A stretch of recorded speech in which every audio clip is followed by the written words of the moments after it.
સુરતમાં 13 વર્ષ બાદ મારામારીના ગુનામાં એમ્બ્રોઇડરી વેપારીની ધરપકડ કરવામાં આવી છે. સુરત ક્રાઇમ બ્રાન્ચે આરોપીને નરેન્દ્રસિંહ રન બહાદુરસિંહ રાજપૂતને ઝડપી પાડ્યો છે. વર્ષ 2012માં ખટોદરા પોલીસે ચોપડે મારામારીનો ગુનો નોંધાયો હતો. આરોપી અને તેની સાથેના હિસાબને યુવકે લાકડાના ફટકા વડે માર મારી તેને ગંભીર ઈજાઓ પહોંચાડી હતી, જે ગુનામાં આરોપી છેલ્લા 13 વર્ષથી ફરાર હતો. સુરતમાં 13 વર્ષ બાદ મારામારીના ગુનામાં એમ્બ્રોઇડરી વેપારીની ધરપકડ કરવામાં આવી છે. સુરત ક્રાઇમ બ્રાન્ચે આરોપી નરેન્દ્રસિંહ રન બહાદુરસિંહ રાજપૂતને ઝડપી પાડી કાયદેસરની કાર્યવાહી હાથ ધરી છે. વર્ષ 2012માં ખટોદરા પોલીસે ચોપડે મારામારીનો ગુનો નોંધાયો હતો.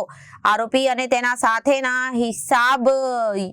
હિસાબ સાથી યુવકને લાકડાના ફટકા વડે માર મારી તેને ગંભીર ઈજાઓ પહોંચાડી હતી, જે ગુનામાં આરોપી છેલ્લા 13 વર્ષથી ફરાર હતો.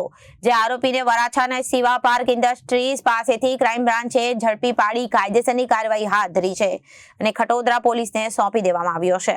Reporter Arvind Rathod, Janadesh news, Surat.